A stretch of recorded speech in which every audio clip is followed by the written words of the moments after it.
ko lang siya. Okay?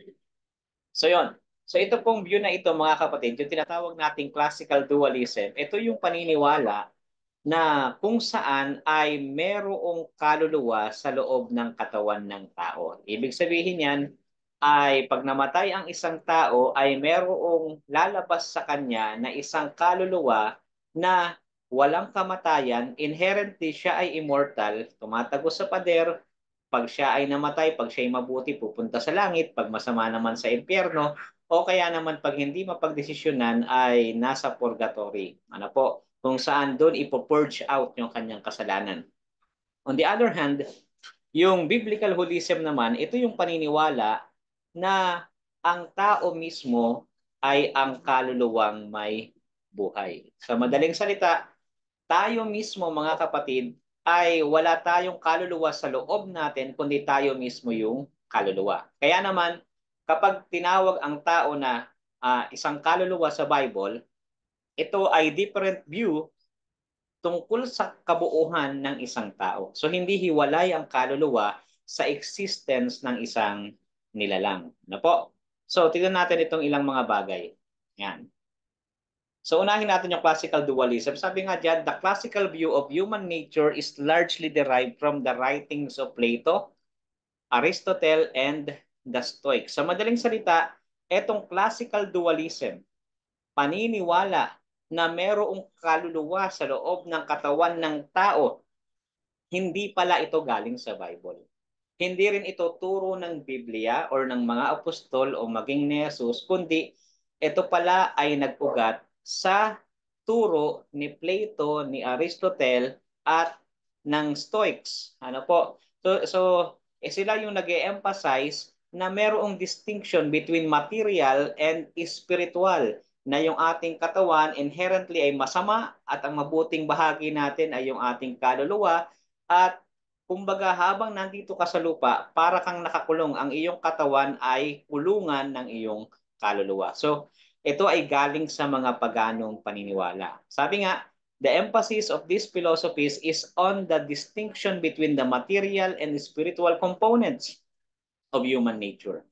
There is a soul inside the human mortal body. Yan ang paniniwala. The soul of man is inherently immortal. Kaya sa kanila, pag namatay ka, ang patay lang sa iyo yung katawan mo. Pero yung ikaw mismo, yung kaluluwang ikaw, buhay, na maaari kang mag-observe, maaari kang magbantay. Di ba? Kaya mapapansin natin, maraming mga Kristiyano din ngayon, ang ganito yung paniniwala na kapag namatay, binabati nila ng happy birthday in heaven, o kaya naman ay bantayan mo kami, ingatan mo kami, kaya mamagitan ka sa amin dyan kay Papa Jesus, may mga ganon. Pero ito palang paniniwala na ito ay hindi galing sa Biblia, kundi galing ito kila Plato, Aristotle, and Stoics. No? So, on the other hand, ang biblical holism, sabi rito, the biblical view of human nature is essentially holistic or monistic. Ibig sabihin, pag pinag-uusapan ang tao, kabuuhan, siya talaga yon. Anumang parts ng tao nagre-represent sa kanyang kabuuhan. Ibig sabihin, halimbawa, merong binabanggit sa Bible na yung kanyang puso, o kaya naman yung kanyang isipan, o kaya naman yung kanyang kaluluwa. Kapag binanggit ang isang part, yung isang parte na yon nagre-represent sa kanya as a whole. Halimbawa, pinagmamapuri ko ang Diyos ng buong puso ko. Ibig sabihin nun, ay yung kanyang buong pagkatao lang nire-represent nun. Buong isipan ko, ibig sabihin siya talaga yon. Pag sinabing pinagpapamuri ko ang Panginoon ng buong kaluluwa ko, it refers to the person itself. Hindi sa isang hiwalay na components ng katawan na humihiwalay kapag siya ay namatay. Sabi nga, the emphasis in the Bible is on the unity of body, soul, and spirit. Kaya naman, pagbabasahin natin ang Bible, pag na-encounter natin yung body, yung soul, and spirit, hindi ito nagre-represent ng magkakahiwalay na component ng tao. Kundi, ito ay nagre-represent sa different characteristic ng isang tao, each being part of an indivisible organism. Ibig sabihin, hindi natin pwedeng ihiwalay ang kaluluwa sa tao sapagkat siya mismo yun. Hindi natin po pwedeng ihiwalay ang spirit sa tao sapagkat yun mismo yung kanyang buhay, yung kanyang hininga. Ano po? Sabi nga rito, the man is the living soul. Ang tao mismo ang kaluluwa. Immortality is conditional. In other words po, pwede nating makamtan ang immortality kung tayo ay na kay Kristo at tayo ay mananampalataya. Sabi ng Bible ay whoever believes should not perish but have everlasting life. In other words, po pwedeng makamit ng isang tao ang immortality kung siya ay merong pananampalataya kay Kristo. Yan. Ngayon, tingnan natin yung classical dualism and worldview na tinatawag. Alam niyo po, pag sinabi nating worldview, ito yung kung paano mag-isip ang isang tao or paano niya tingnan ang kanyang mundong ginagalawan. Kapag ang theology or aral ng isang tao ay naka-inline sa classical dualism, ang kanyang pagtingin sa mga bagay-bagay ay taliwas sa view ng Bible or sa ating paniniwala bilang Adventist. Halimbawa, sabi nga rito, the influence of dualism can be seen even more often in many Christian hymns, prayers, and poems. So, mapapansin nyo, merong mga kanta sa na kinakanta ang ibang mga Kristiyano na ang kanilang point ay more on dualism or yung paniniwala na humihiwalay ang katawan or nananatiling conscious yung kaluluwa pagpatay na ang isang tao. Halimbawa, ay yung kantang Home, 'di ba? Yung kantang Home. Sabi ng kantang Home, Home where there is no night. Home where the suns may rise. Sabi pa ron, sa bandang baba ng line na yun, ang sabi ron ay, love oneself to welcome me. 'Di ba? Pag namatay daw ang tao doon sa langit, yung pinaka-home, yung ang kanyang mahal sa buhay, naghihintay sa kanya. Love oneself or welcome me. Ganyan yung binabanggit doon sa kantang yon. So, in other words, meron talagang mga ibang mga awitin na naiimpluwensyahan ng classical dualism na paniniwala. Ano po? Sabi nga rito, yung opening sentence ng isang burial prayer na makikita sa The Book of Common Prayer of the Church of England in Starkly Dualistic. Sabi rito, pansinin niyo yung nasa book ng Church sa England. Ang sabi doon, for as much as it hath pleased Almighty God of His great mercy to take unto Himself the soul of our dear brother here departed, we therefore commit His body to the ground. So, yung prayer na naroroon sa aklat na yon ng isang church sa England, nagpapakita na ang kanilang view pagdating sa tao mismo ay dualistic. Ibig sabihin, yung kaluluwa mapupunta sa Ama, kasama na ng Ama, samantalang yung katawan mananatili sa lupa. Kaya naman, ang classical dualism, affected nito ang pagtingin ng mga tao sa mundo. Halimbawa, kapag ang tao namatay, they think that they are in heaven or hell. Diba? Kahit ako noon, nung ako ay hindi pa nag-aaral ng Bible, kahit ako ay lumaki sa Adventist family, ang aking view noon, influence ng television, ang view ko noon, pag namatay ang tao, pag mabuti sa langit, pag masama, sa impyerno. So, ibig sabihin, yung aking world view nung bata ako ay somehow classical dualism. Pero hindi pala ganoon yung turo ng Bible. Ano po? So, kaya mapapansin nyo, napakaraming mga tao, napakaraming mga Kristiyano, na mga non-Adventist, ang ganito yung kanilang worldview. Pag namatay sa langit, sasabihin nila, ingatan mo kami sa langit, bantayan mo kami, ipag-pray mo kami kay Papa Jesus, diyan sa langit, di ba? Sabi pa, ang iba, consciously observe the living person. So, conscious sila. Alam nila na nag-o-observe sila dun sa mga taong buhay. So, kapag ang worldview ng isang tao ay classical dualism, the way they read the Bible, ini-interpret nila yung word na soul bilang isang separate entity sa loob ng katawan ng tao. Kaya pag sinabi nga sa Bible, di ba, ang aking kaluluwa sa loob ko ay namumugto o kaya naman ay nasasaktan. Pag nabasa nila yung ganong klase ng phrase, eh, ang kanilang interpretation, merong separate component sa katawan ng tao. They give less importance to their bodies and to this world. Kasi isasabihin nila, Okay lang yan kung dito mahirap tayo, kung dito ay may sakit tayo, hayaan mo na yan kasi pag namatay tayo sa langit, walang din na natin mararamnasan yan. So, kumbaga dito makikita natin, they less prioritize their health, their body, kasi nga, para sa kanila, ito ay pansamantala lamang. Parang sa view ng mga Platonic, ang katawan ay makasalanan at ang tanging mabuti lamang sa atin ay yung ating kaluluwa. Ano po? Ngayon, ito pa yung ilan sa mga problema kapag ang ating view ay classical dualism. Sabi nga diyan, the belief in the transition of the soul at the moment of death to paradise, hell, or purgatory rests on the belief that the soul is immortal by nature and survives the body at death. Yung paniniwala na immediately pag namatay ang tao na sa langit agad or sa impyerno or purgatorio ay nagpapakita na immortal ang kaluluwa. Yun yung implication ng dualistic doctrine. Ano pa?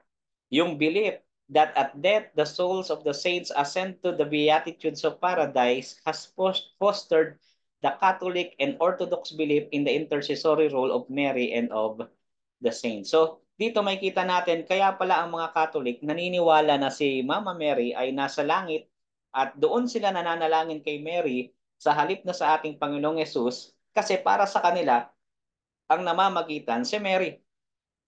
Manalangin ka sa kanya para naman siya ang kakausap doon sa kanyang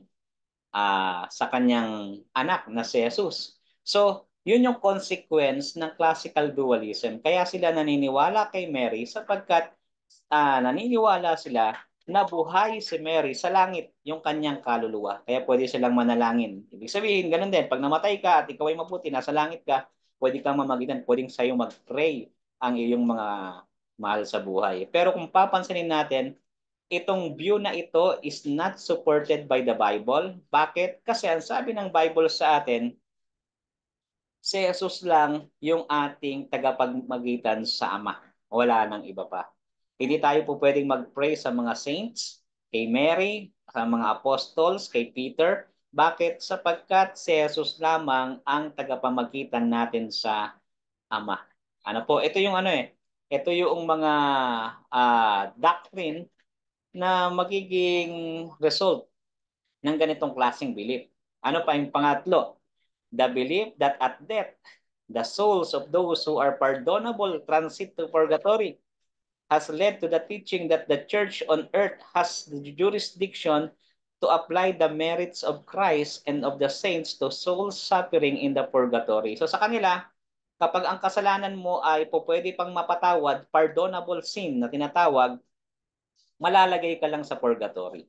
So ang gagawin dahil ikaw ay nasa purgatory ay ang mangyayari sa iyo, ipapanalangin ka nila. At dito pumasok yung teaching din ng mga Catholic na tinatawag nating indulhensya, di ba? Magbabayad sila sa church or sa pare, then ipapanalangin ng pare yung taong namatay, na kasalanan niya ay maaari namang mapatawad, and then pagkatapos doon, tsaka siya malilipad sa langit. Ano po? So this is accomplished through the granting of indulgences, that is the remission of the temporal punishment due to forgiven sin. So ito yung mga doctrinal implication kapag ang view ng isang tao ay dualistic. Ano po? Kaya sabi pa nga rito, ang classical dualism, it weakens the doctrine of the second advent. Bakit? Kasi nga, pag namatay ang tao, saan siya didiretso? Pag mabuti, sa langit. Ngayon, pinapahina niya yung doktrina ng ikalawang pagbabalik ni Jesus kasi una sa lahat, kung si Jesus ay babalik para buhayin ang mga taong namatay at dalhin doon kasama niya sa langit, magiging nonsense. Bakit? Kasi nasa langit na pala sila.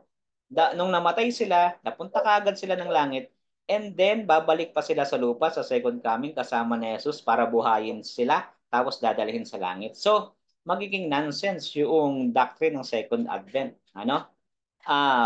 Isa pa, yung misconception about sa mundong ito, the world to come. Kasi, sabi nga, gaya ng binanggit ko kanina, ang mga classical dualism naniniwala na ang material, lahat ng material, yung katawan natin, yung mundong ito ay makasalanan. Ibig sabihin, para sa kanila ay hindi ito yung ating tahanan talaga. Kaya merong mga kanta na this world is not my home, 'di ba? I'm just a passing through. Pero ang sabi ng Bible, eto ring mundo na ito yung ating magiging tahanan.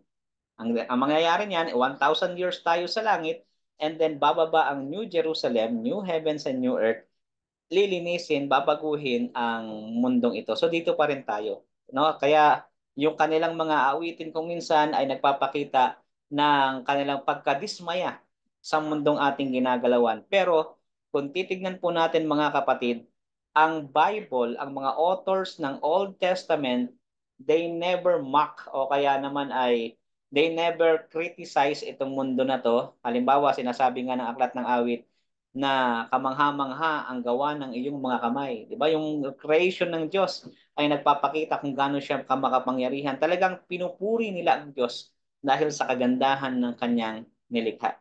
Pero ang mga naniniwala sa classical dualism, yung mga awitin nila ay this world is not my home. Tapos nagbibigay pa ito ng maling mga theology at pagkaunawa sa Biblia. So dako tayo doon sa ating belief. Ito yung ating belief. Para po sa mga bagong dating, ang pinag-uusapan natin ngayon ay yung dalawang klaseng view patungkol sa nature ng tao, classical dualism at biblical holism.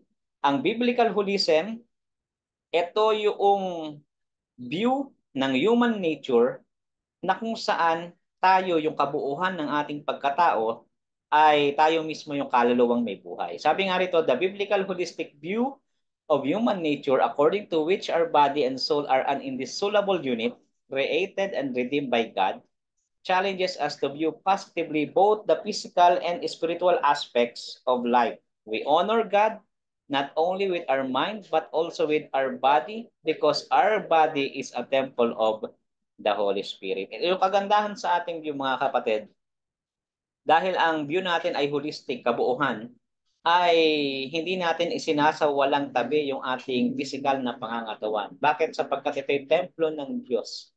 At hindi lang tayo mismo, kasama ng ating katawan na ito, babaguhin ito at ito yung ililigtas ng Diyos at dadalhin doon sa langit na bayan. Na po, from being corruptible to incorruptible. Ganun yung gagawin. Sabi nga ni Henry H. Barnett, this is a non-Adventist author, what people do to, for, and with others and their environment depends largely upon what they think of God, nature, themselves, and their destiny. Kung ang view natin mga kapatid ay holism, yung ating gagawin sa ating katawan, yung ating pagtrato sa iba, sa nature, ay in accordance sa pagtingin natin or sa ating worldview na tinatawag. So dahil binibigyang importansya ng Biblia ang ating katawan at ang ililigtas ng Diyos ay tayo mismo, tayo bilang mga buhay na kaluluwa, dapat nating ingatan din yung ating mga katawan na ito sapagkat ito ay templo ng Diyos. Concern for the whole person in cosmic redemption. Kasi kung babasahin nga natin yung aklat ng Roma, makikita po natin diyan na ang sabi nga doon, ang ating sanglibutan ay nag-groan siya, kumbaga para siyang sumisigaw at nag-aantay ng darating na pag-asa. Sapagkat itong mundo na ito ay lilinisin din, tutubusin din ng ating Panginoon. Ano po? So, tingnan natin yung nature of man in the Bible. Paano ba ginawa ng Diyos ang tao? So sabi ng Genesis chapter 2 verse 7, and the Lord God formed man of the dust of the ground and breathed into his nostrils the breath of life. And man became a living soul. Pansinin natin, nung ginawa ng Diyos ang tao ay naging buhay na kaluluwa. Became. Ano? Pag sinabi nating became or sa Tagalog, naging kaluluwang may buhay, tayo mismo yung kaluluwang may buhay. Hindi tayo nagkaroon. Hindi sinabi ng Bible na nilagyan ng Diyos ng kaluluwa ang katawan ng tao. Hindi ganon. Kundi tayo mismo ang naging kaluluwang may buhay. So gaya ng binabanggit ko, Dahil ang view ng Bible sa tao ay holism, any parts ng katawan ng tao or ng kanyang karakter or aspeto nagre-represent sa kanyang kabuuhan. Ano po? So mamaya mas magiging clear yan sa atin sa pagpapatuloy natin. So pansinin niyo po ito. Gusto kong makita ninyo yung word na ginamit dito na living soul. Ang ginamit po ditong living soul sa Hebrew ay nephesh. Nephesh haya, living soul. So, yung nephesh, yung soul, tumutukoy ito mismo sa tao. Ang nakakalungkot nga lang niyan dahil ang ginawa ng ibang mga translators o kaya naman ng ibang mga tao, inisip nila na yung word na soul ay separate component sa loob ng katawan ng tao na conscious pag namatay. Hindi nila nilagay yung idea na ang Bible ay holistic ang view sa tao. Ibig sabihin, maaaring tumukoy ang soul sa isipan ng tao, sa puso or damdamin ng tao, o kaya naman sa appetite ng tao. Sa madaling salita, ay maaaring tumukoy sa kanyang buong pagkatao. Ano po? Ang akala ng iba, ito ay separate na component. So tingnan po natin, pag-aralan natin itong word na nephesh sa Old Testament. So sa Old Testament, ang ginamit na salita for soul ay nephesh. It can translated into different terms in English language.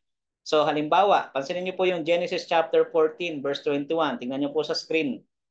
Sa screen natin, ang sabi diyan, and the king of Sodom said to Abram, give me the persons, but take the goods for yourself. Diba? Sabi rito, give me the person. Yung word na ginamit na person diyan sa Hebrew ay nephesh. Kung ita-translate natin siya letra por letra, and the king of Sodom said to Abram, give me the soul, but take the goods for yourself. Nakita po natin, bakit person yung ginamit? Kasi nga, pag sinabing soul, tumutukoy sa tao. Kaya ang translation niya ay persons. Pero sa ibang translation, pwede siyang soul. Ano po? I hope na ako po ay nasusundan ninyo sa bagay na ito.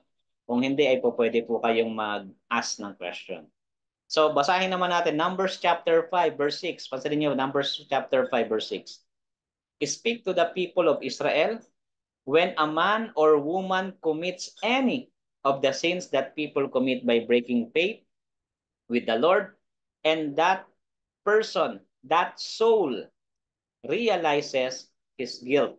Yan na po. So, tumutukoy yung person dito, sa original translation niya ay soul. Yung kaluluwa na yon ay guilty. So, bakit kaluluwa? Di ba siya ay separate na component? Hindi po. Hindi siya separate, kundi yung tao mismo ang kaluluwang may buhay. Kaya kapag sa Bible, kapag ang worldview natin ay holistic, alam na natin na every time na ginagamit ang word na soul, tumutukoy ito sa mismong tao, hindi sa separate component. Pero kapag ang worldview mo ay dualistic, gaya ng binabanggit natin kanina, ang iisipin nila ay hiwalay yan sa katawan. Pero dito makikita natin na walang pagkakahiwalay ang kaluluwa sa tao dahil siya mismo yun. Di ba? And that person or that soul realize his guilt. Ano pa ang sabi ng Leviticus 11:43 to 44? You shall not make yourselves, no? Huwag mong gagawin ang iyong sarili. Yung sarili diyan ay nephesh pa rin, tumutukoy sa tao. Detestable with any swarming thing that swarms, and you shall not defile yourselves with them. Ito pa, 44, for I am the Lord your God, consecrate yourselves. Nephesh din yan. Kumbaga, consecrate your soul. Ano po, yun yung tinutukoy dyan. Ngayon naman, sabi nga rito, kung pag-aaralan nating maigi, yung word na soul or nephesh ay maaari siyang gamiting pronoun. Ano? Gaya ng your soul, my soul, etc. Di ba? Ito ay mga general idioms for personal pronouns like me, you, and his. Kaya nga binabanggit doon, dito halimbawa, you shall not make yourselves. Kasi nga, maaari siyang gamitin bilang isang general idioms or personal pronouns na yung iyong kaluluwa, kayo or ikaw, pwede siyang ganun yung pagkakasalin. So the nefesh also refers to desire. So tandaan natin, ang nefesh, pwede siyang tumukoy sa desire, appetite, and passion. Sa ibang salita, yung word na kaluluwa, tumutukoy siya sa desire, appetite, and passion. Ano po? Bakit ganon? Bakit tumutukoy siya sa appetite, sa desire, tsaka sa passion? Kasi nga, it represent the person itself. Kapag yung binanggit yung kaluluwa, yung tao mismo ang tinutukoy doon. Basahin natin. Deuteronomy 23 verse 24. When you come into your neighbor's vineyard, you shall may eat your fill of grapes at your pleasure. Nepesh. Ano? Nepesh yung ginamit doon. But you shall not put any in your container. So, yung pleasure, ang translation niya talaga ay soul. Grapes at your soul. But you shall not put any in your container. Pero ang translation niya ay pleasure sapagkat ang soul maaaring tumukoy sa desire ng tao. Ito pa, Proverbs 23 verse 2. And put a knife to your throat if you are a man given to appetite or soul. Soul din to. Or nepesh. Diba? You are a man given to soul or appetite. Ecclesiastes 6 verse 7, all the labor of man is for his mouth, and yet the soul or nefesh is not satisfied. No? So, dito makikita natin, based sa mga sample ng mga text na ginamit natin, na talagang yung word na soul ay hindi siya tumutukoy sa hiwalay na component na conscious ang tao pag siya ay namatay, kundi tumutukoy ito sa tao mismo. Kapag tumukoy siya sa appetite, tumukoy siya sa desire or passion, ibig sabihin tumutukoy siya or nire-represent niya yung kabuuhan ng isang tao. Sabi nga, nefesh or soul is not immortal. Ang taliwas sa paniniwala ng iba na nagsosurvive ang soul pag namatay, ang Bible ay may matibay na sinasabi patungkol diyan. Ang sabi ng Ezekiel 18 verse 4, behold, all souls are mine. The soul of the Father as well as the soul of the Son is mine. The soul who sins shall die. So maaaring mamatay ang kaluluwa. Po. So ngayon, pagdating sa New Testament, ang word na ginamit sa soul ay suke. Ano po? Makikita natin yan sa Revelation chapter 16 verse 3 na kung saan ay tinawag ang living creature doon, yung word na living creature sa Revelation 16 verse 3 ay suke yon. Living suke or pasasuke. Ibig sabihin nun ay ginamit siya tungkol sa animals. Sa madaling salita, yung word na soul or suke, maaari siyang gamitin sa buhay ng isang hayop or sa hayop mismo. Ano po? Kung titignan nga natin yung word na suke, ay translate siya sa King James Version ng 40 times bilang life. Ano po? So ibig sabihin, pag sinabing your soul, pwede siyang gamitin na or isalin na your life. My soul, my life. Ganun siya. So sometimes, ang word na suke ay tumutukoy sa emotions. Ano po? Tingnan natin kung nailagay ko yung mga verses dito.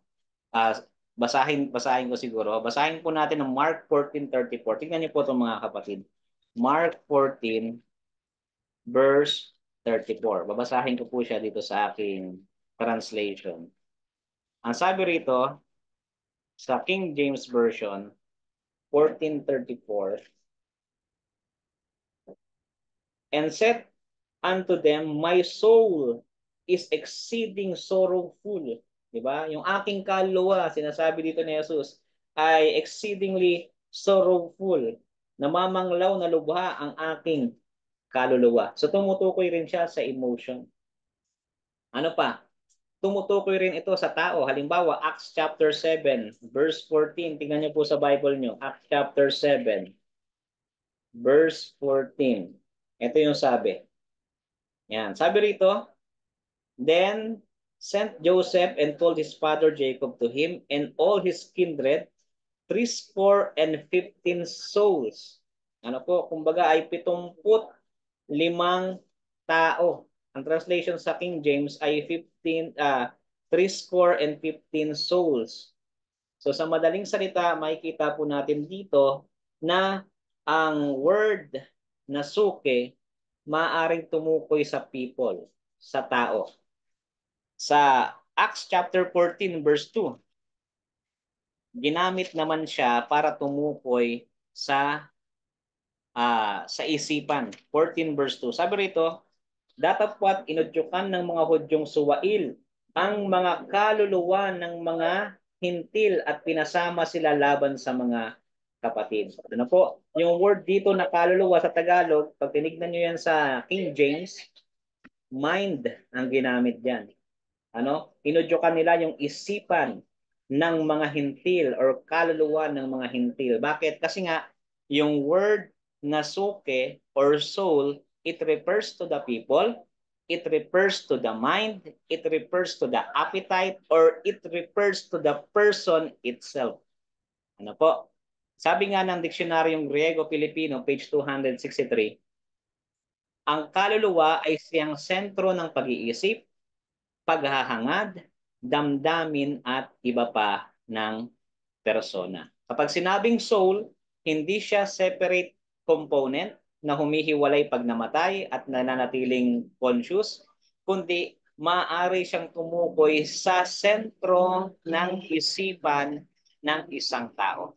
Maaari din siyang tumukoy sa mismong persona ng tao. Sabi naman ng Tyers, Greek English Lexicon, the soul, the seat of the feelings, desires, affection, aversion. Ano po? So yun ang binabanggit. So tingnan niyo po ito. Ito yung mga maaaring magawa ng kaluluwa. Meron tayo ritong 6 na text. So pababasahin ko siguro kayo. Total marami ano naman sakto naman ito. So kay Brother June nandiyan ka? Papabasa ko sa iyo ang Psalms 119 verse 107. Nandito po, Pastor.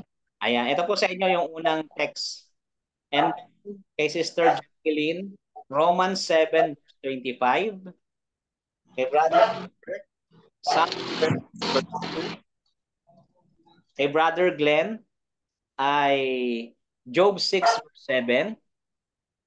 Brother John ay yung Job 10 verse 1 at kay Brother Oliver yung Psalm 63 verse 5. So sige po, pwede niyo po bang basahin? Akin ba yung nauna, Pastor? Opo, sa inyo po yung una. Sige. Ang sabi dito, sinusunod ng aking kaluluwa ang mga patutuo mo. Lubos ko silang minamahal. Pansinin niyo yung binabanggit diyan. Sinusunod ng aking kaluluwa ang mga patutuo mo. Tama ba? O yung utos mo. So, siyempre, sinong susunod? Yung tao mismo. Yung kanyang isipan, yung kanyang pagkatao. Ano pa? Romans 7:25. Sino nga po ito? Sister Jack. Romans 7, verse 25. I thank God through Jesus Christ our Lord. So then, with the, with the mind, I myself serve the law of God, but with the flesh, the law of sin. So, yung word po doon na mind, suki po yun sa Greek. So, pinaglilingkod niya yung kanyang isipan sa Diyos. Yung kanyang soul or suke. Ibig sabihin, yung kanyang kaisipan. Ano po? Same thing na gustong sabihin ng Psalms 119. Psalms 13 verse 2, Brother Albert.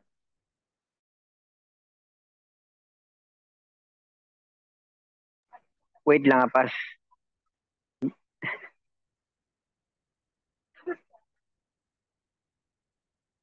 Psalms 13 verse 2.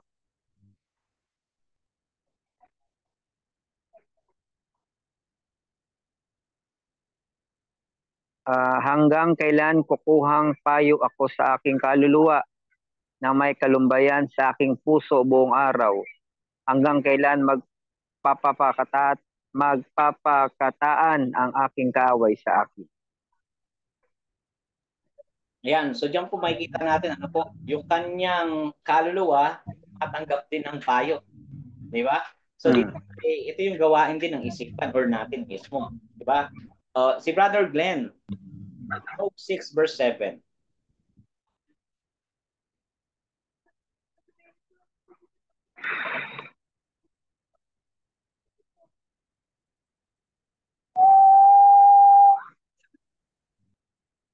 Brother Glenn, diyan po ba kayo?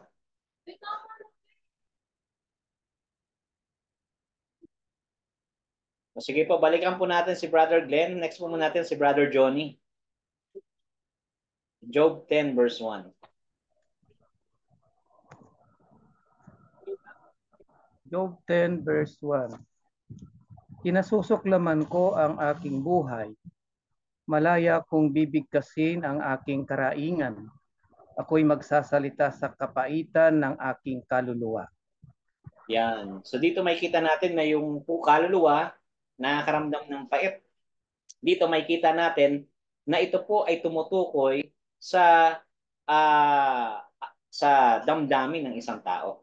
Ano po? Sa kanyang damdamin. So kay Brother Glenn daw ay ayaw mag-unmute. Try ko po kayong i-unmute. Yan. Try kong i-unmute si Brother Glenn. Baka ma-unmute natin.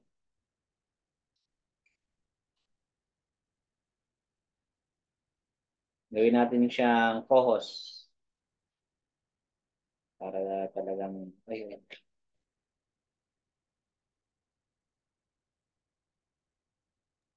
Ayun, okay na, Pastor. Yan, okay na po. Narinig niya ako? Rinig na po. Ayun.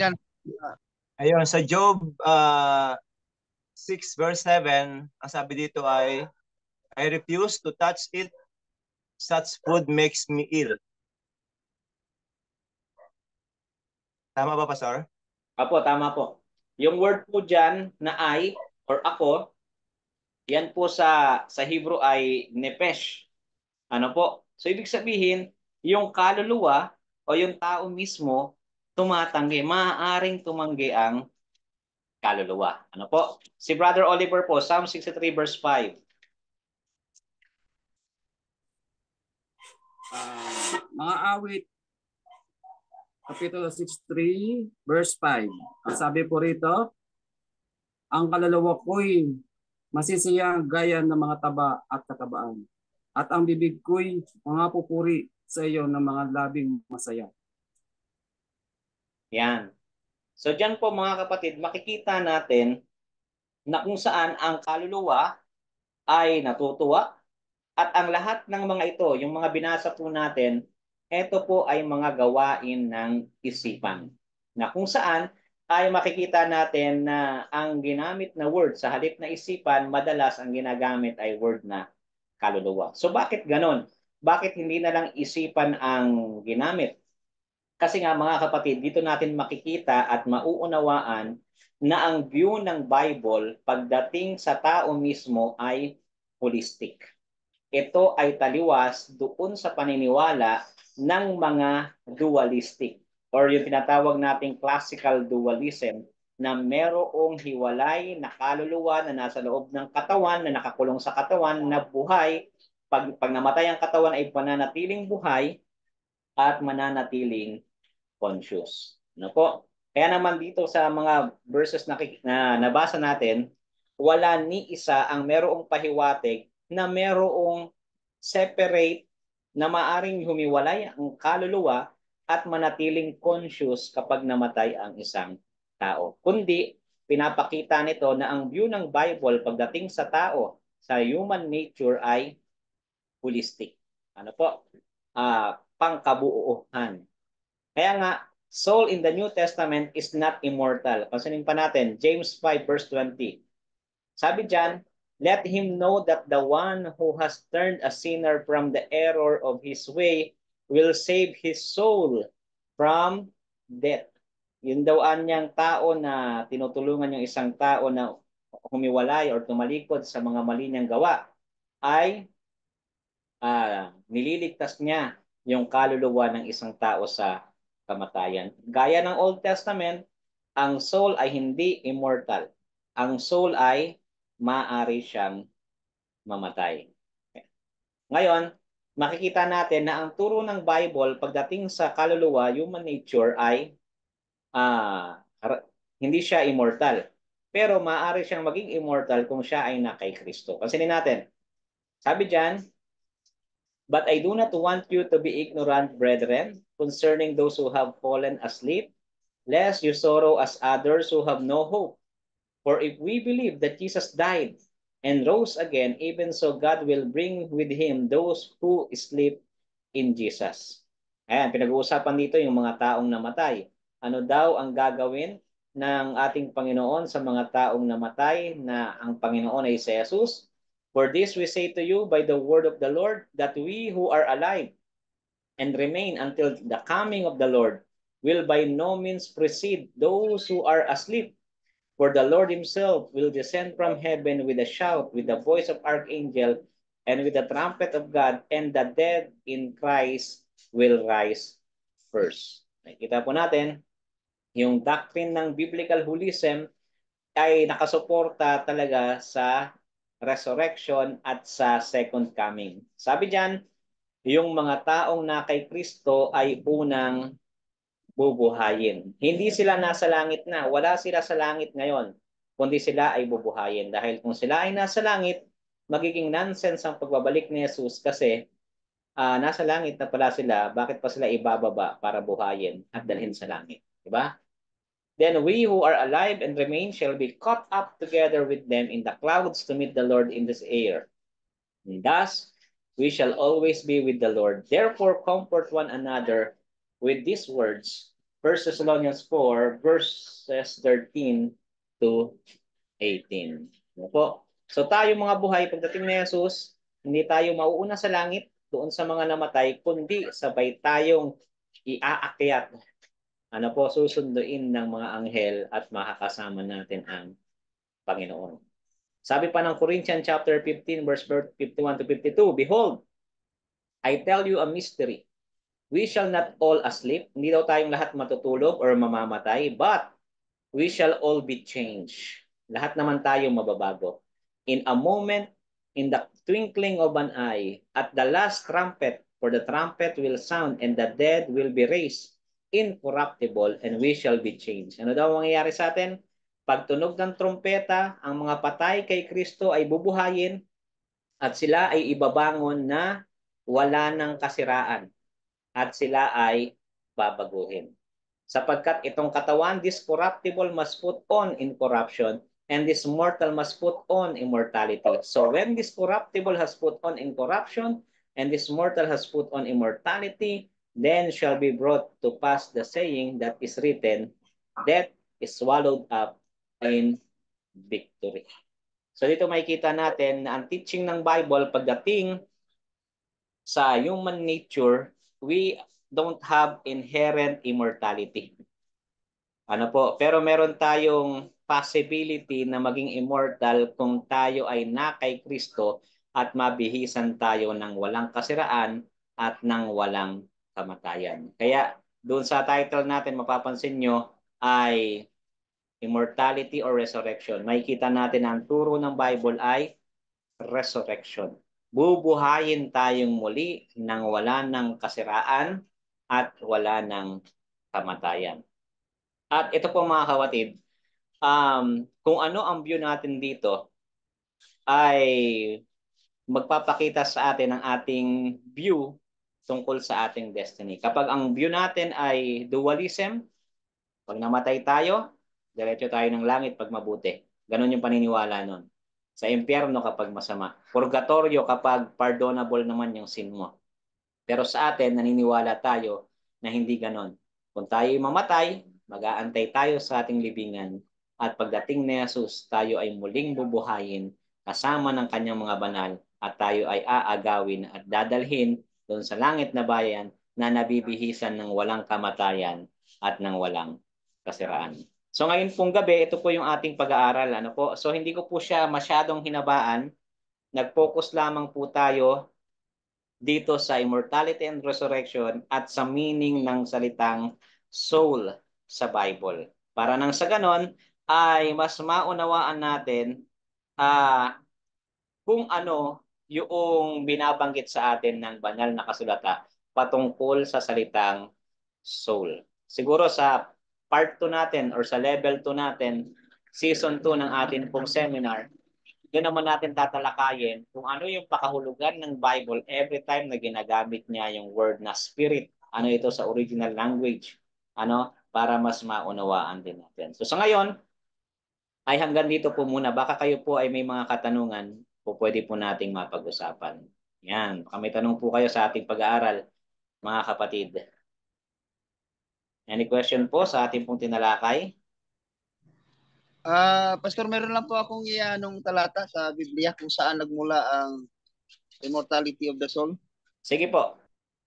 Sa yun po yung sinabi ng ahas doon sa babae na sabi dito, tiyak na hindi kayo mamamatay.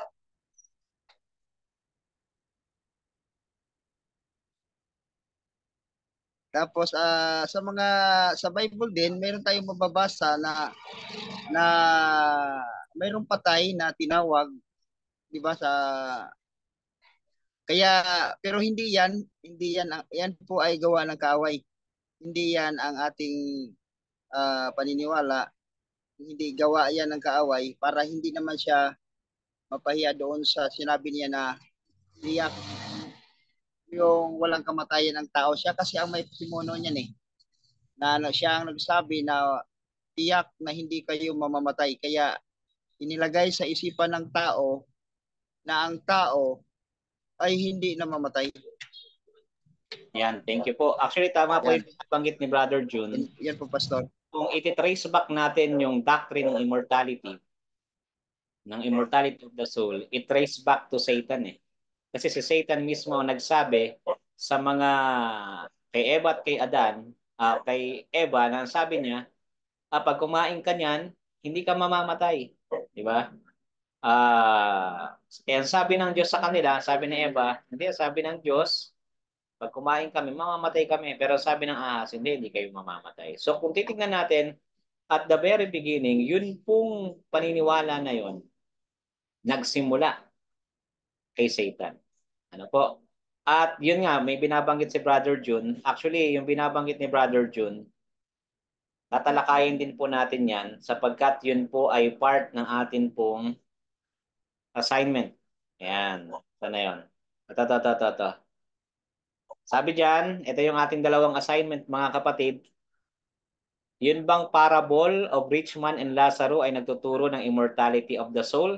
Akala ko ba sa lecture ni Pastor ay hindi tayo, yung soul ay hindi immortal, kundi tayo mismo yung soul. Tapos yung sa Samuel 28 verse 13, paanong natawag ng witch sa Endor si Samuel o yung kaluluwa ni Samuel kung yung tao mismo na may katawan ay ang kaluluwa, 'di ba? So yan po yung magiging part ng ating assignment. So thank you Brother John. So may question pa po kayo sa ating pong tinalakay mga kapatid? Pastor, meron pa isang talata na nabuklat ko kanina. Sabi dito sa Apocalypse 6 verse 9, sabi dito, nang mabuksan niya ang ikalimang tatak, ay nakita ko sa ilalim ng dambana ang mga kaluluwa ng mga pinaslang dahil sa salita ng Diyos at dahil sa patutuong taglay nila. So, paki-emphasize nga, Pastor, yan. Thank you so much po, Brother Jun. No? Napakaganda nung tanong na ito. Actually, ginagamit din itong talata na ito para sabihin na ang tao pag namatay ay mapupunta sa langit pag mabuti. Pero kung titignan natin, itong talata na ito ay hindi sumasang-ayon sa ganong klase ng interpretation. Kasi ang sabi rito, kung babasahin nga natin sa verse 9, at nang mabuksan niya ang ikalimang tatak, ay nakita ko sa ilalim ng dambana ang mga kaluluwa ng mga pinatay dahil sa salita ng Diyos at dahil sa patotoong sumasa kanila. At sila'y sumigaw ng tinig na malakas na nagsasabi, hanggang kailan o Panginoon, banal na totoo, hindi mo hahatulan at ipaghihiganti ang aming dugo sa mga nananahan sa ibabaw ng lupa. So kung papansinin po natin, at this point, si John ay nasa vision. Sa madaling salita, yung nakikita ni John dito ay hindi siya literal na eksena sapagkat that time under po siya sa vision. Nakikita niya yung vision. Ibig sabihin, merong pakahulugan yung mga eksena na naririto. Kasi ang sabi nga dyan, yung mga kaluluwa daw or yung mga tao na pinatay ay nasa dambana. Ano po? So taliwas doon sa aral na ang taong namatay ay nasa langit na, nag-e-enjoy na. Ano dito nasa dambana, nasa may altar. Ano pa ang sabi rito? Sabi diyan, at binigyan ang bawat isa sa kanila ng isang mabuting balabal at sa kanila ay sinabi na mangagpahinga pa ng kaunting panahon hanggang sa maganap ang bilang ng kanilang mga kapwa alipin at ng kanilang mga kapatid na mga papatayin namang gaya nila. So dito binabanggit na mayroon pang iba na papatayin. Ano po? So hindi natin siya po pwedeng i-interpret na literal sapagkat una, si John ay under the vision. Pangalawa, yung lugar kung nasaan sila sumisigaw sa Panginoon ay nasa dambana at hindi wala sa langit, wala rin sa purgatorio at wala rin sa impyerno. So sa madaling salita, part siya ng vision na kung saan ay pinapakita na ang Panginoon mismo ay talagang maghihigante doon sa mga dugo ng mga taong pinaslang. Ano po? So maganda ito. Siguro ilalagay din natin ito, no? Part ng ating assignment ito para nang sa ganon ay mas ma-appreciate natin yung binabanggit dito. Po. So isasama ko siya, Brother June, sa ating assignment. Ano nga ito? Ito ay Revelation chapter 6, verse 9. Yan. Sama natin siya dyan. So thank you po, Brother June. Meron pa po bang concern or question? Maganda yung ating topic next. Sa last topic natin, ang topic natin ay the great controversy. So, wag po kayong mawawala doon. Pastor, good evening Po, po. hindi po. Yes, ang ganda po ng topic, hindi ko man po na lahat, no. Pero maganda po itong mas malinaw talaga kung ano yung state of the dead na to kasi talagang ang hirap, parang napakahirap po nito, Pastor, i-topic, no? Kasi parang ang question ko sana, Pastor, paano po kaya ito madi-discuss in a way na hindi tayo makaka-offend? And parang ano yung right timing? Kasi syempre nadi-discuss lang naman to pag tuwing araw ng patay or may patay sa relative or friends, 'di ba? Parang diyan lang natin nakikitang pwedeng isingit or pagkakataon yung ma-discuss at maipaliwanag na, oh, wag kang mag-alala. Pwede ba nating sabihin na huwag ka masyadong umiyak kasi magkikita rin naman kayo in the morning, in that great day, morning glory, parang something like that. Pwede ba nating sabihin doon na gano'n during their morning time, or kailangan ba nating maging maingat sa ganitong topic sa sitwasyon na gano'n? Kasi parang ito po yung bagay na ito po yung topic na parang hindi ko alam paano ko i-brought up. So kasi po na-experience ko din po nang namatay yung father ko. To be honest po, nag-start yung depression and anxiety ko at that time. And parang dun ko na feel, Pastor, na yung sa kantang when all the verses in the Bible aren't enough. Yung parang lahat ng mga alam mo sa tinagal-tagal mo sa pananampalataya, pagdating talaga when it comes to death of your loved one, parang hindi nagiging enough to console you, to comfort you.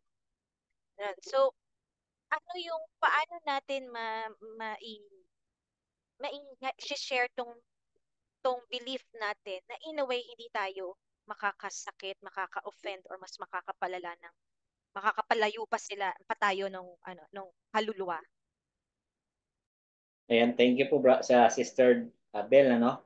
Maganda po yung question kasi tayo, actually ako, lagi rin ako nai-invite na mag-speak sa mga funeral service ng mga non-Adventist pa. Ano? Ang Adventist ay yung kaibigan ko minsan o kaya naman ay ang Adventist ay yung kamag-anak. Then the rest ay mga Catholic. So, paano ba natin ito i-share? Ako, personally ako, pag ako ay nag-message dito, ang aking drive una ay hindi ko dinidiscuss yung kung paano ginawa ng Diyos ang tao at ano yung kaluluwa na binabanggit. Ang ginagawa ko, sinishare ko yung doctrine of resurrection. Dahil yung doctrine of resurrection ay mas tanggap ng marami kesa doon sa doctrine ng nature of man. So, ang drive ko diyan binabanggit ng Bible na darating ang Panginoon ang panahon na ang ating Panginoong Yesus ay muling babalik. Lahat ng mga namatay, lahat ng mga natulog, yung mga mahal natin sa buhay na nainabutan ng kamatayan, ay muling gigisingin kung sila ay may pananampalataya kay Jesus, kung sila ay na kay Kristo nung sila ay namatay. Sa ganung pagkakataon, hindi sila magiging offensive. Naalala ko noong itong taon lang din, siguro mga January, isa sa mga kabataan natin sa Malagasang namatay yung tatay nung classmate niya. Mayaman sila. Nung ako ay in-invite, isa sa mga speaker, first time kong ma-witness na ang isang burol, merong, tawag rito, merong kainan sa labas na napakarami. Parang may ano, kumbaga sa kasal parang may reception. Una, pare. Tapos ng pare, ako. Pagkatapos ko may pare na naman, dalawa na nakasunod. So, nangyari, after nung pare, nanghingi pa sila ng abuloy, nung ako na, diniscuss ko yon, diniscuss ko na ang Panginoon ay muling babalik at lahat ng mga patay, lahat ng mga natutulog ay naririto lang sa lupa, hindi pa aakyat sa langit, gigisingin sila. So para hindi ka maka-offend, sabihin natin na gano'n kasi totoo yon, nasa Bible yon, na ang mga taong namatay na may pananampalataya, gigisingin, babaguhin. At ang challenge nasa atin, mananampalataya ba tayo? Kasi kung wala tayong pananampalataya kay Kristo, kung wala tayo sa Kanya, ay baka ma-miss natin yung pagbabalik ni Jesus, baka hindi tayo makasama. Imbes chance natin yon na makita ang Panginoon, makita yung ating mahal sa buhay, baka ma-miss natin yon kung wala tayo sa piling ng Panginoon. Ganun yung aking drive doon. Ngayon, pag nasa ganong sitwasyon, sa experience ko, maganda yung ganong klase. Pero kapag Bible study, dapat ay intentional na i-discuss mo talaga kung ano yung nilalaman ng Bible. Kasi sabi ng Bible, sa Hebrews chapter 4 verse 12, ang salita ng Diyos ay buhay at mabisa at matalas kaysa alinmang tapak na may dalawang talim. Talagang maaari silang ma-hurt. Pero yun ay Bible study na. Intentional na talaga. Pero kung ang situation ay nasa mga patay, na-invite tayo, may mahal tayo sa buhay, pwede mong sabihin, alam mo friend, sabi ng Bible, si Jesus babalik. At kung ikaw ay nasa sa Kanya, ay may pag-asa, may buhay para sa may buhay para sa atin. Yung namatay nating pamilya ay maaari nating makita sa pagbabalik ni Jesus. So ganun lang, hindi mo na-compromise yung faith mo, hindi mo sila nasaktan, na-comfort mo sila, nagkaroon pa sila ng hope sa second coming ni Jesus. Kaya ang nangyari noon, after kong mag-share dun sa namatay, mayaman sila, hinabol ako nung anak na panganay sa labas. Kasi yung pare, nung nag-sermon yung pare, pinagagalitan sila tapos nanghingi pa ng abuloy. Samantalang ako, yung ibinibigay nilang pamasahe, nakasobre, tinanggihan ko kasi baka sabihin, naghihingi rin ako ng abuloy. And sabi sa akin, Pastor, thank you dahil na-comfort mo kami, na-comfort mo ako. So, naging maganda pa yung aming ano. Sabi ko nga dun sa kabataan, sabi ko, i-ano mo siya, alamin mo yung Facebook, kung gusto niya ng kausap, sabi mo i-chat niya ako. Kaso nga lang mukhang hindi na follow up ng kabataan. Pero magandang ano siya, at least na-compare niya sa pamamagitan ng pag-aaral na yun, nung shinare ko, na may pag-asa at hindi naging condemning. Ano po? So, yun po, Sister Bell, yung aking masasabi dun sa napakagandang question niyo. Thank you po, Pastor. Pastor, one last thing. Ang isa pa pong question ko habang natidiscuss niyo po yung soul, nefesh, nabanggit yung nefesh. Mako-compare ba natin yung meaning ng soul biblically sa spirit? Kasi we are also called spirit in the Bible. Tama po ba? Mako-compare po ba natin ganun? Sister Bell, nawala ata ang audio niyo. Hello po. Yan. Tama po ba na mako-compare po natin Sir, parang kayo po yung nawala. Narinig niyo, Sister Bell? Hello, Pastor? Naririnig mo ba? Hello? Pastor, naririnig mo? Naririnig niyo po ako, Brother June? Okay, naririnig ko. Apo. Parang si Hindi Pastor ang... Mukhang nawala yung aking audio. Wait lang po. Sige po. Yes, mic check. Speaker. Yes, Pastor. Naririnig mo na po Sino ba? na pa? Hindi ka namin, okay na. Naririnig ka, pero hindi mo naririnig. Ayan po, sige po. Okay na po ulit. Okay na po. Ay, okay na po. So yun nga po, Pastor, parang maiko-compare po ba natin yung word na spirit biblically sa soul? Kasi, di ba, parang we are called spirit also in the Bible. Ayan, thank you so much po. Maganda po yung question. So, yung word po na soul and spirit, kung titingnan natin sa Bible, the Bible use the word soul and spirit interchangeably. Depende sa context, depende sa context. So, minsan ginagamit ang soul, minsan ginagamit ang spirit. Pero meron talaga silang distinct meaning. Halimbawa, yung word na spirit sa Hebrew, ito po ay ruach. Ruach. R-U-A-C-H, ruach. Ang pinaka-basic meaning ng word na ruach ay breath, hininga, or wind, hangin. Ayun po yung pinaka-basic meaning niya. Pero depende sa context, minsan, yung word na ruach ay ginagamit siya. Halimbawa, ginagamit din yung word na ruach bilang courage, Joshua chapter 2 verse 11. O kaya naman sa Judges chapter 8 verse 3, yung word na ruach, ginamit din siyang anger. O kaya naman ay moral character sa Ezekiel chapter 11 verse 19. Or seat of emotion. Pareho siya ng suke or nung nefesh. Tumutukoy rin siya sa emotion.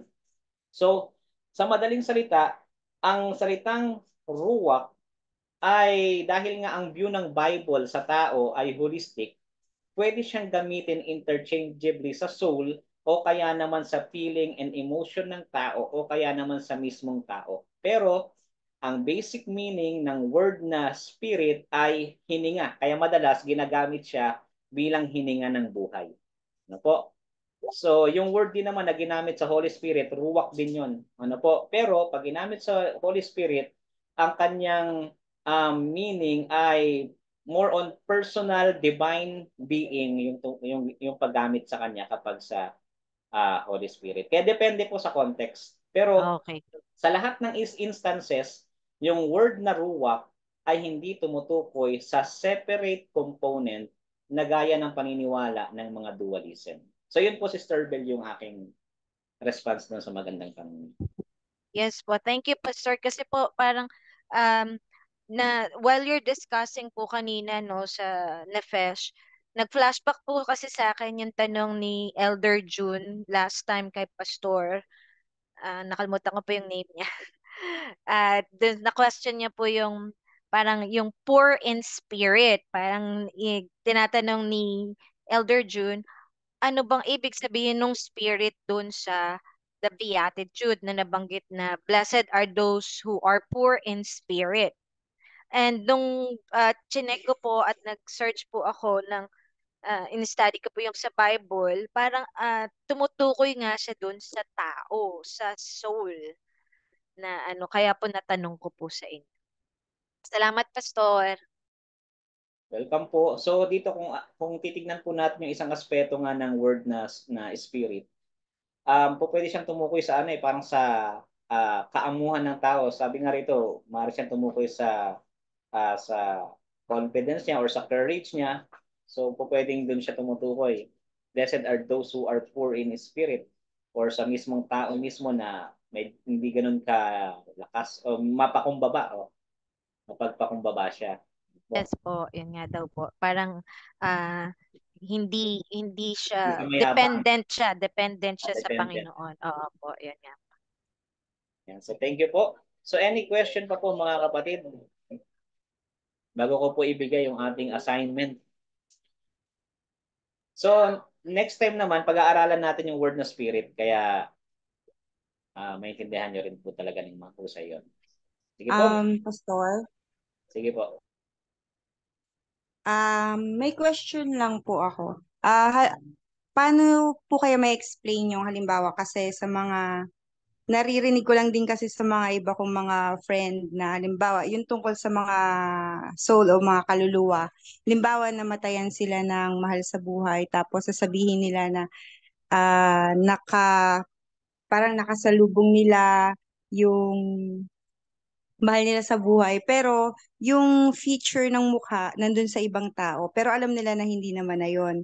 Tapos ayun, ano kaya magandang explanation or ito ba ay gawa lang ng kalaban na si Satan or yung ganun po.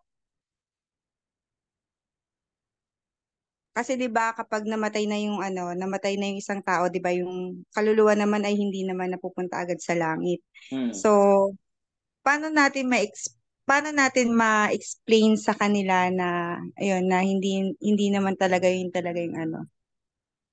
Thank you po. Maganda po yung question na yun, no? Kasi maraming nagsasabi na yung kanilang namatay sa buhay na kakilala, kaibigan, ay nasasalubong nila o kaya nagpapakita sa kanila. Pero pag tinignan natin ang view ng Bible, halimbawa sa Job chapter 7, verse 9 hanggang 10, tignan niyo po ito, Job chapter 7. Sabi ng Bible, una, kung paanong ang ulap ay napapawi at nawawala, gayon siyang bumababa sa Sheol, ay hindi naaahon pa. Siya hindi na babalik pa sa kaniyang bahay, ni malalaman pa man niya ang kanyang dako. So, sangayon sa text, ang taong namatay, hindi na makakabalik sa kanyang tahanan. Ano? Ang sabi naman sa atin ng Ecclesiastes, wala na siyang nalalamang anuman. Diba? Ecclesiastes, chapter, basahin natin sa chapter 5, o chapter 9, verse 5 hanggang 6. Sapagkat nalalaman ng buhay na sila yung mga mamatay, ngunit hindi nalalaman ng patay ang anumang bagay, na mayroon pa man silang kagantihan sapagkat ang alaala sa kanila ay nalilimutan. So wala nang nalalaman ng taong patay. Maging ang kanilang pag-ibig, pagtatanim, pananaghili ay nawawala.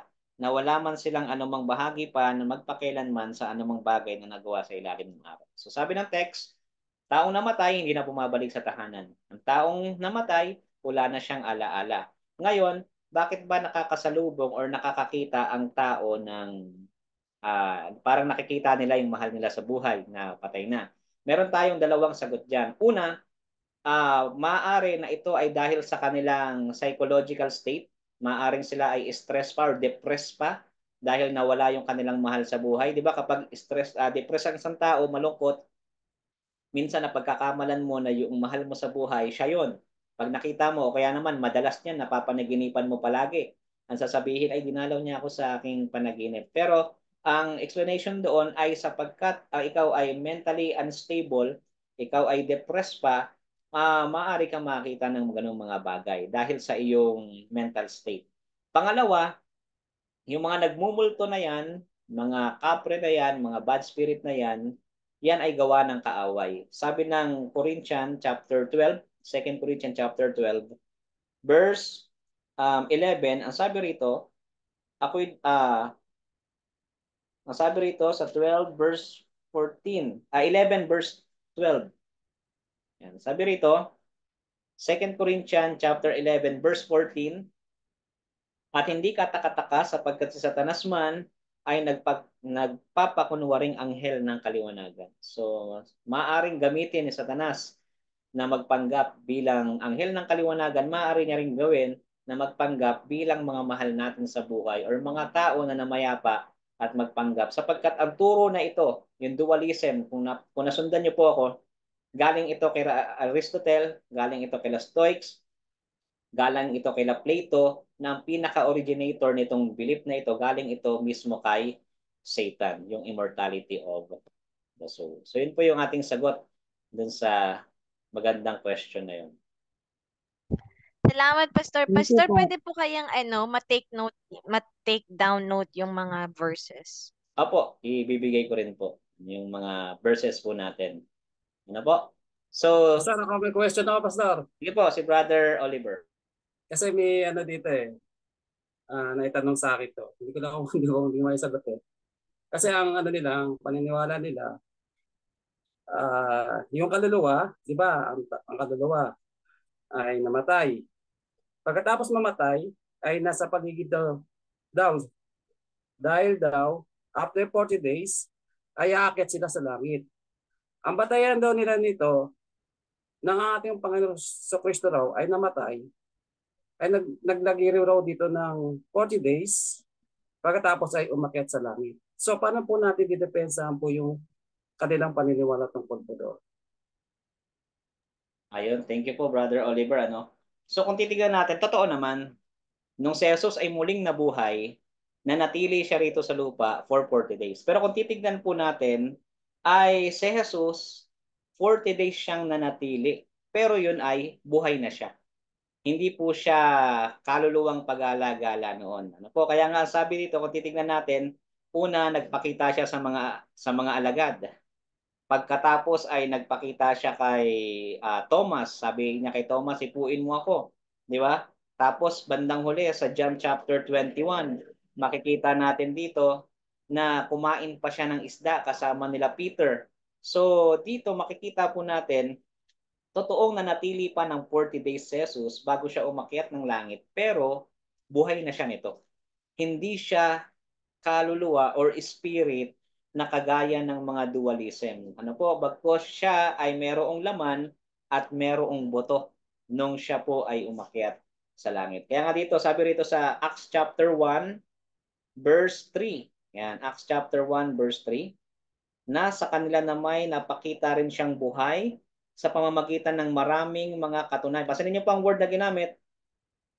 Sa kanila na may napakita rin siyang buhay. Buhay po si Jesus, so nagpakita siya sa pamamagitan ng maraming katunayan. Pagkatapos na siya ay makapaghirap na napakikita sa kanila sa loob ng 40 araw at nagpahayag ng mga bagay tungkol sa kaharian ng Diyos. So makikita natin, buhay si Jesus nung siya po ay 40 days na nagpakita, nananatili. And then dito rin yan sa John 20 verse 19.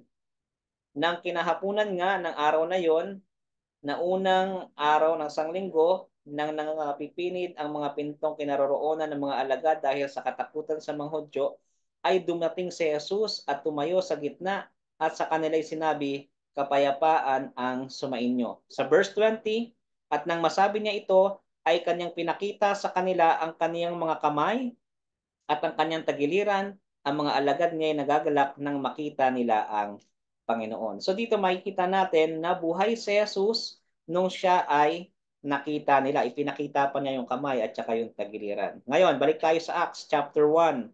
Bansinin po natin ang verse 11. Ito yung sabi rito. Umpisa natin sa verse 10. At samantalang tinitignan nila ang langit, habang siya'y lumalayo, ito'y si Jesus, umakyat na siya papunta ng langit. Narito may dalawang lalaking nakatayo sa tabi nila na may puting damit, na nagsasabi naman, kayong mga lalaking taga Galilea, bakit kayo nagtatayong tumitingin sa langit? Itong si Jesus na tinanggap sa langit mula sa inyo ay pariritong gaya rin ng inyong nakitang pagparoon niya sa langit. So dito makikita natin na nagpakita si Jesus na buhay, pinakita pa niya yung kanyang sugat, yung kanyang sa kamay niya at sa tagiliran, at nung umakyat siya, ganoon din siyang bababa na nakita nila. Totoo po yun, 40 days siyang nanatili, pero hindi bilang isang kaluluwa na walang katawan. Yung tumatagos-tagos sa mga puno or sa anumang bahagi. Kundi siya po ay mayroong laman at buto na napakita. Or living soul, yung binabanggit natin. So yun po, Brother Oliver, yung ating sagot dun sa question po. Tapos, salamat po. Yan. Okay na po. So, thank you so much po. Meron pa po ba tayong katanungan, mga kapatid? Pastor, habol lang ako. Sige po. Oo. Yung sa akin naman kasi is based sa na-experience ng classmate ko noon nung during that time na may bagyo noon sa sa Bicol na sobrang baha talaga. Kalimutan ko na nung pangalan. Basta doon ako naka-observe na lahat ay mga nakalatay na mga bangkay. Sobrang nun, baha Nakalimutan ko na anong bagyo yun. Pero during the time kasi is nakwento ng classmate ko no na since nabaha sila, naabot pati yung sa bahay ng lola niya. Tapos yung lola niya is nadala na namatay. And then hinahanap nila yung bangkay. And then siya mismo pastor nagkwento talaga sa amin na nananapanaginipan niya. At sinabi ng lola niya yung location kung saan siya nandun.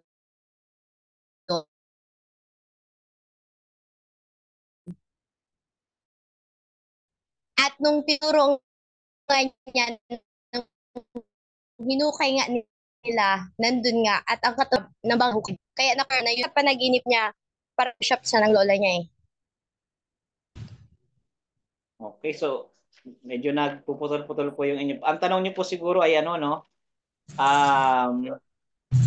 Yung tinuro ng kanyang lola niya, lola niya sa panaginip ay tama. Kaya Oo. siya dun sa lugar. Opo. Paano ito ng pastor? Actually po mga kapatid, gaya nung binabanggit natin, una, tayong mga Kristiyano, yung atin pong mga experience ay hindi siya magsusupersede sa authority ng Bible. Sa madaling salita, yung ating experience ay dapat ay under pa rin sa authority ng Bible. Ano ang turo ng Bible, yun pa rin ang, kumbaga, yun ang tama kasi maaaring gamitin ni Satan yung ganong klaseng mga eksena para mag-inject siya ng false doctrine. Ano po? Kaya niya nga gumawa ng mga himala. Gaya niyang pababa ng apoy mula sa langit. Kaya niya rin yung bagay na yon na i-impose sa isipan ng tao sa kanyang panaginip na yung lola talaga niya yung nagsasalita. Bigyan ko po kayo ng halimbawa. Opo. Samuel, chapter 28. Chapter 28. Ito po ay encounter ni Samuel doon sa Witch of Endor. Ano po? Sa Witch of Endor, nung sinabi ni Saul, ipakita mo sa akin ng isang propeta, ang akala nila, ang nakita nila ay si Samuel. Oh, okay. Ang ginawa ng Paul Samuel na ito, nagbigay siya ng mga prophecy. Sabi rito, babanggitin natin dito sa may chapter 28 verse 15. Ayan, sabi rito, at sinabi ni Samuel kay Saul, ayan, bakit mo binabagbag ako sa aking pag-ahon? At sumagot si Saul, ako'y totoong naliliglig sapagkat ang mga Pilisteo ay nangdidigma laban sa akin at ang Diyos ay humiwalay sa akin at hindi na ako sinasagot kahit sa pamamagitan ng mga propeta ninang panaginip man. Kaya tinawag kita upang maipakilala mo sa akin kung ano ang aking gagawin. So dito, ang lumabas dito, tila baga si Samuel. Pero kung ang totoo niyan, ito po ay hindi talaga si Samuel. After siguro ng ating assignment, mas i-elaborate natin ito. Pero yun muna yung aking sasabihin doon. Pangalawa, sa 16, sinabi ni Samuel, bakit nga nagtatanong ka sa akin? Dagang ang Panginoon ay mumwalay sa iyo at naging iyong kaaway. Verse 17, at ginawa ng Panginoon ang gaya ng sinalita niya sa pamamagitan ko. Ihiwalay ng Panginoon ang kaharian sa iyong kamay. Ito yung mga prophecy na binabanggit nung inahon na espiritu nung witch. At ibinigay sa iyong kapwa sa makatuwid bagay kay David sapagkat hindi mo sinunod ang tinig ng Panginoon at hindi mo ginagawa ang kaniyang mabagsik na galit sa Amalek, kaya't ginawa ng Panginoon ang bagay na ito sa iyo sa araw na ito. So kung titingnan natin, nagbigay siya ng mga tila baga prophecy.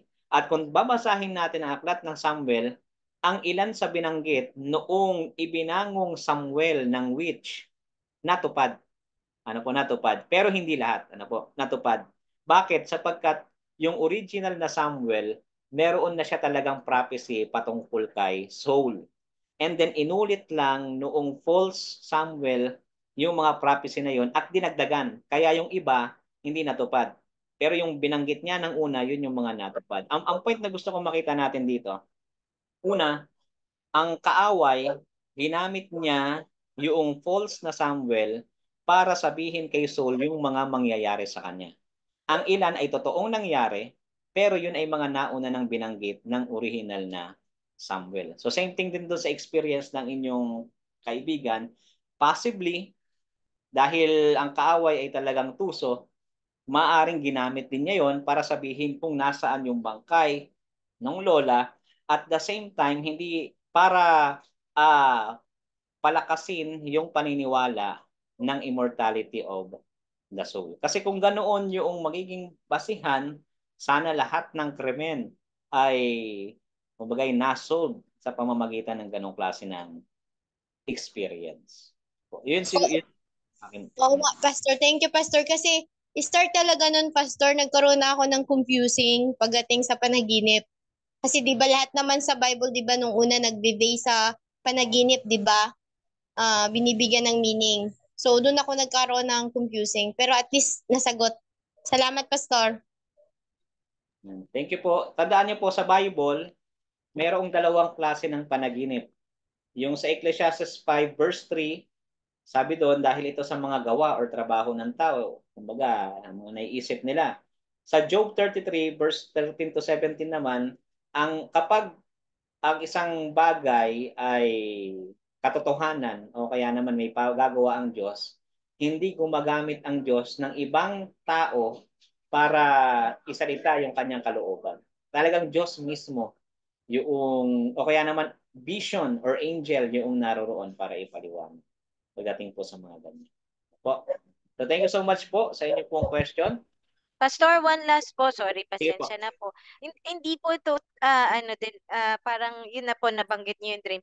Magkakaroon po ba tayo ng topic about that? Kasi yung sa visions and dreams, meron po ba tayong magiging discussion about it? Parang maganda po kasi siyang ano, dahil marami nga pong parang nagkakaroon ng misinterpretation tungkol sa dreams nila, mga nami-mislead dahil sa mga dreams nga po ng ganun. Pero ako po, Pastor, na naginip ng 3 times about the second coming of Jesus Christ. So I'm still asking God, anong ibig sabihin?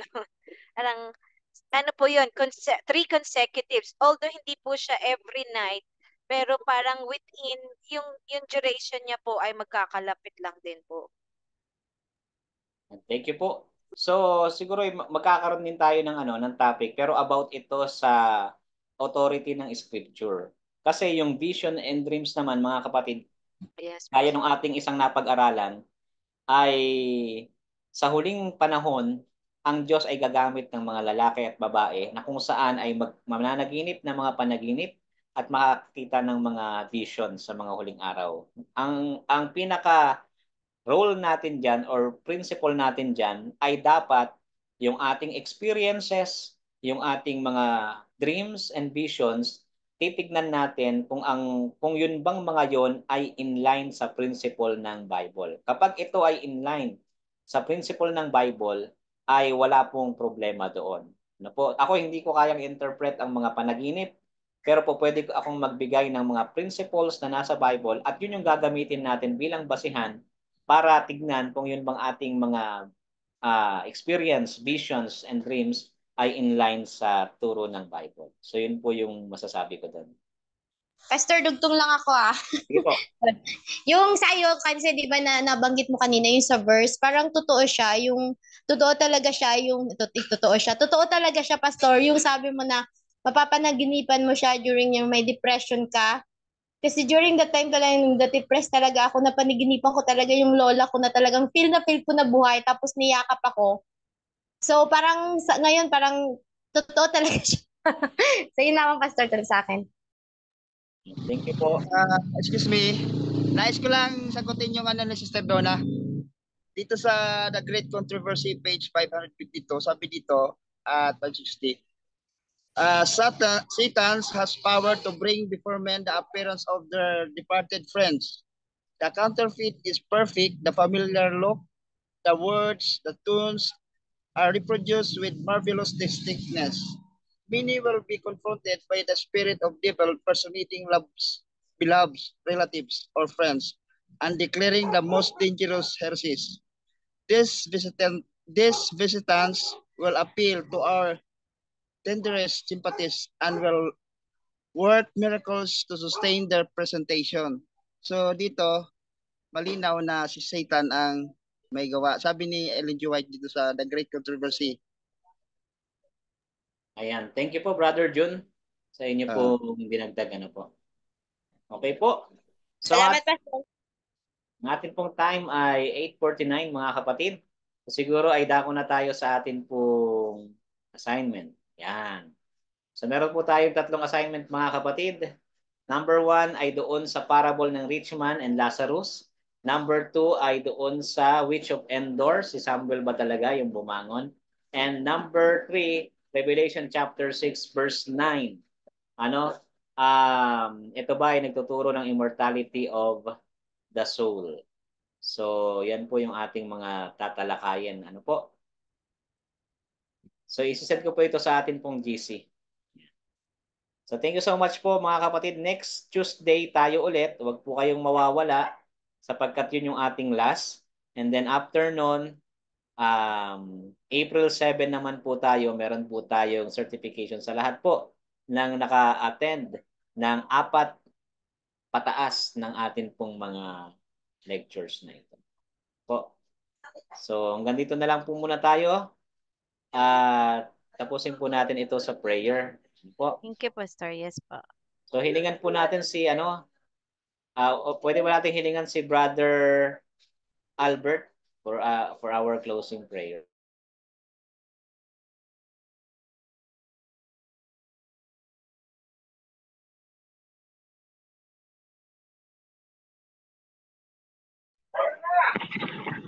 Panginoon, salamat po ng marami sa napakagandang opportunity na pag-aaral na ito sa amin. Sapagkat kami po ay natututo ng mga katotohanan kinakailangan naming matutunan, especially sa huling kapanahunan na ang kaaway ay patuloy na nag-upgrade sa mga pandaraya. Kaya Panginoon, aking pong hinilingan na magkaroon po kami ng oras sa pag-aaral na ito upang ma-equip po kami, Panginoon, at higit sa lahat ay ma-share po namin ang katotohanan ito sa amin po mga brethren, mahal sa buhay at mga katumbahan. Muli, kapayapaan ang sumagana sa buong gabi na ito. Sa pangalan ni Jesus namin, dakilang tagapagligtas. Amen. Amen. Dito tayo mga kapatid. Buksan niyo po yung inyong mga camera. Okay po. Wala si Brother Glenn, ano?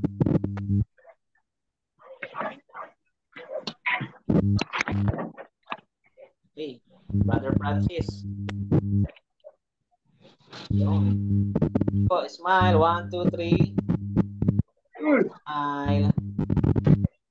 Yun. Thank you so much po. God bless po sa ating lahat. Thank you po. Good night po.